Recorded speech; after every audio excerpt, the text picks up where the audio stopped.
नमस्कार, मैं हूँ मनविंदर। एमबीएन नेटवर्क पे आप सभी लोगों का बहुत स्वागत है। क्या दिन आ गए हैं ना कांग्रेस के लिए। नेहरू गांधी परिवार का उत्तर प्रदेश से किसी दौर में गहरा नाता रहा है, लेकिन आज आज उसकी हालत किसी से भी छिपी हुई नहीं है। उत्तर प्रदेश की राजनीति में जिस कांग्रेस का you can say upper hand रहता था हमेशा, अब आज की तारीख में वो दूसरों के रहमो-करम पर राजनीति करने को मजबूर हो गई है। वक़्त-वक़्त की बात है। प्रदेश में ना उसका वोट बैंक बचा है, ना नेता, ना संगठन। अब राहुल सरीखे लोग हवा में बातें भले ही कर लें, लेकिन उससे उनकी पार्टी को कोई फ़ायदा नहीं हो सकता ना। और यूपी में कांग्रेस टॉप पर होती, अगर पार्टी समय रहते अपने आप को करेक्ट करती, लेकिन ऐसा हुआ ही नहीं। सोशल मीडिया का दौर है। आज का जो मतदाता है, अपने नेताओं पे बड़ी बारीकी से नज़र रखता है। अब आप देखिए जिस समय राहुल गांधी अपने यात्रा में यूपी में थे, उस समय उन्होंने क्या-क्या बातें कही। मैं अगर यूपी की बात करूँ तो सबसे पहले तो ये बात बनती है कि जिस समय राम मंदिर का कार्यक्रम हुआ था और प्राण प्रतिष्ठा थी उस समय का जो एटीट्यूड है कांग्रेस का, उसने लोगों को काफ़ी निराश किया। और उसके बाद यात्रा के दौरान राहुल गांधी ने कैसी-कैसी बातें की, मतलब उन्होंने वहाँ के युवाओं को लेकर के ये कह दिया कि उत्तर प्रदेश का जो युवा है, वो नशे में डूबा हुआ है। हर समय फ़ोन पर स्क्रॉलिंग करता है। यानी कि उन्होंने सीधे उस सेगमेंट पे अटैक किया, जो उनके बहुत करीब आ सकती थी। लेकिन वो टैक्ट ही नहीं है राहुल गांधी में। इस कसौटी में कांग्रेस की टॉप लीडरशिप और गांधी परिवार यू नो पूरी तरह से नाकाम रहा और कांग्रेस के विधानसभा और लोकसभा चुनाव में जो उनका परफॉर्मेंस रहा, जो उनका खराब प्रदर्शन रहा, उसके आंकड़े भी चुनाव जर चुनाव उसका ग्राफ नीचे आता गया और ये गिरावट आप याद करिए 1984 के दशक में आती है। 1984 में लोकसभा के जो उस समय उत्तराखंड अलग नहीं था, कम से कम 85 सीटें थी, उसमें 83 सीटों पर कांग्रेस ने हासिल की थी जीत। भले ही उस समय प्रधानमंत्री इंदिरा गांधी की हत्या के बाद ये एक जनभावनाओं का ज्वार था, जिसके सहारे पार्टी ने उत्तर प्रदेश में अपने परफॉर्मेंस के अ, हाइट को छुआ था उस समय। ये वो दौर था जब राष्ट्रीय राजनीति में कांग्रेस का एक छत्र राज था और बीजेपी की एंट्री भर हुई थी। लेकिन उसकी राजनीतिक विचारधारा कांग्रेस से एकदम अलग थी और ना तो उसने बीजेपी ने आई मीन अपनी विचारधारा बदली, जो विचारधारा उसकी उस दिन थी वही आज है। बीजेपी ने तुष्टीकरण की जगह हिंदुत्व की बात की।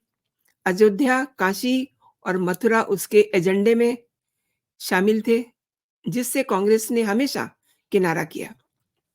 वहीं क्षेत्रीय दलों के रूप में समाजवादी पार्टी और बहुजन समाज पार्टी जातिवादी को आगे बढ़ा रहे थे। वो कास्ट की राजनीति कर रहे थे।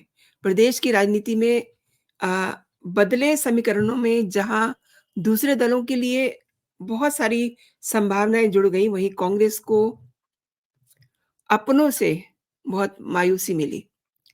1984 में उनका वोट का जो परसेंटेज था वो 51.03 था। लेकिन अब सोचने की बात है ना कि आज की तारीख में वो जनाधार, वो उनका वोट परसेंट 2% में आकर के सिमट गया है। तो इस पे कभी कांग्रेस ने विचार नहीं किया। सच तो ये है कि प्रदेश में सपा और बसपा के उदय के साथ ही कांग्रेस को बड़ा झटका लगा। भले ही आज सपा के साथ कांग्रेस ने अलाइन किया है, लेकिन अगर आप कुछ दशक पीछे मुड़ के देखें, तो आपको असलियत सामने आएगी और भाजपा की प्रखर हिंदुत्व वाली छवि ने उसकी राह और मुश्किल कर दी। ब्राह्मण, दलित और मुस्लिम कांग्रेस के जो परंपरागत वोटर माने जाते थे, जैसे ही सपा का उदय हुआ, मुस्लिम कांग्रेस से छिटक करके सपा के साथ चला गया और बसपा ने कांग्रेस के दलित वोट पर डाका डाल लिया। कांग्रेस से मोह भंग के बाद ब्राह्मणों ने भाजपा का दामन थाम लिया। इस तरीके से जो बड़े 3 सेगमेंट थे, वो 3 धड़ों में बँट गए और 2000 में उत्तर प्रदेश से उत्तराखंड के अलग होने के बाद की अगर मैं बात करूँ तो कांग्रेस 2009 के लोकसभा चुनाव में 80 सीटों पे खड़ी हुई थी और 21 सीटों पे उसने जीत हासिल की थी और पिछले करीब-करीब ढाई दशक में ये कांग्रेस का सर्वाधिक कह सकते हैं कि जोशीला परफ़ॉर्मेंस था। इसके पीछे कांग्रेस की मनरेगा और कुछ और योजनाएँ थी, उनकी भूमिका मानी जाती है, ऐसा कहते हैं। कांग्रेस केंद्र में दोबारा सरकार बनाने में सफल हुई, इसके बावजूद कांग्रेस उत्तर प्रदेश में अपनी साख बचाए रखने में कामयाब नहीं रही। उत्तर प्रदेश में लगातार उसका जनाधार घटा और इसके लिए पार्टी ने कई प्रयोग भी किए, आज नहीं, कल नहीं, बहुत पहले। राहुल गांधी को यूपी में पैर पसारने के लिए खुली छूट दी गई। इसके नतीजे बड़े फिसड्डी रहे। तो प्रियंका वाड्रा को प्रदेश का प्रभारी बनाया जाता है, लेकिन बूथ स्तर पर पार्टी बहुत कमज़ोर रही। कार्यकर्ताओं में पुराना जोश भरना मतलब कभी पार्टी को आया ही नहीं। उधर कांग्रेसी नेता आपस में लेग पुलिंग करते रहे, जिसकी वजह से पार्टी में अंदरूनी लड़ाइयाँ, नाराज़गियाँ बहुत ज़्यादा बढ़ गईं और 2014 में फाइनली लोकसभा चुनाव के बाद केंद्र में भाजपा की सरकार बनने के बाद कांग्रेस के लिए उत्तर प्रदेश में भी 2009 का अपना प्रदर्शन दोहराने के लिए कांग्रेस तरसने लगी। पिछले चुनाव में कांग्रेस रायबरेली की एकमात्र सीट पर ही जीत सकी थी। पिछले लोकसभा चुनाव में अमेठी से राहुल गांधी तक हार गए थे। तो ये हालत और इतने दिन हो गए, एक बार भी इस पे पार्टी ने उसको करेक्ट नहीं किया, उसे समझने की कोशिश नहीं की, उस पे कोई विश्लेषण नहीं हुआ, उस पे कोई सोच-विचार नहीं हुआ।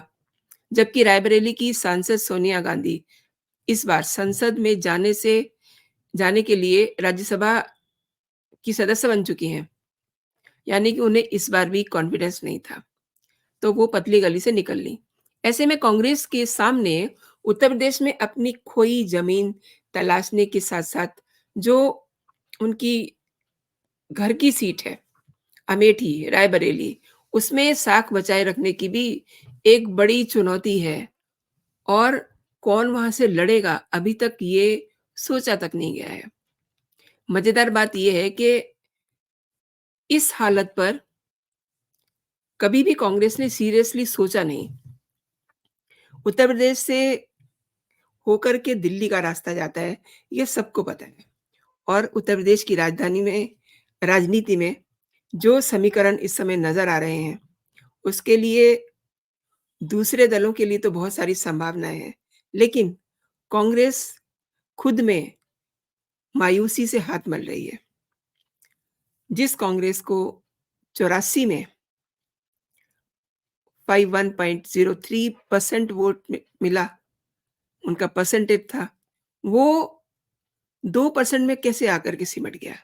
इस पे कभी विचार नहीं हुआ और अब अब जब एक और बात देखने की है, आज अ, शनिवार को राहुल गांधी की यात्रा समाप्त होती है महाराष्ट्र में। लेकिन आप देखिए, आपको पता तक नहीं चला कि उनकी यात्रा समाप्त हो गई। हाँ, इस यात्रा का तब ज़रूर शोर मचा जब राहुल गांधी ने कोई विवादित बयान दिया। लेकिन यात्रा इतने दिनों तक चलती रही, किसी को खबर नहीं रही। इसकी एक वजह और भी है, उन्होंने जो एक इंडी अलायंस का गठबंधन शुरू किया, उसको खड़ा किया, उसके साथ भी उनके बहुत ज़्यादा अच्छे संबंध नहीं हैं। यानी कि गठबंधन तो इस समय बिल्कुल नाम भर का है और रही बात उत्तर प्रदेश की। तो वो जो उनके दिन थे, जो उनका दौर था, उसको केवल अब वो किताबों में पढ़ेंगे, हासिल नहीं कर पाएँगे। आपने दोस्तों मेरे साथ पूरा वीडियो देखा, आपका बहुत-बहुत धन्यवाद। एक बात और कहना चाहूँगी, आपको ये वीडियो कैसा लगा मुझे ज़रूर बताइएगा एंड आपको अगर मेरे कंटेंट पसंद आ रहे हैं, तो इस चैनल को आप सब्सक्राइब भी कर लीजिए और बेल आइकन को ज़रूर प्रेस करिए, ताकि जो मेरे नोटिफ़िकेशन हों, वो आप तक सबसे पहले पहुँचे। अभी के लिए दोस्तों इतना ही। आप अपना और अपनों का ख़्याल रखिए, खुश रहिए, स्वस्थ रहिए। जय हिंद, जय भारत।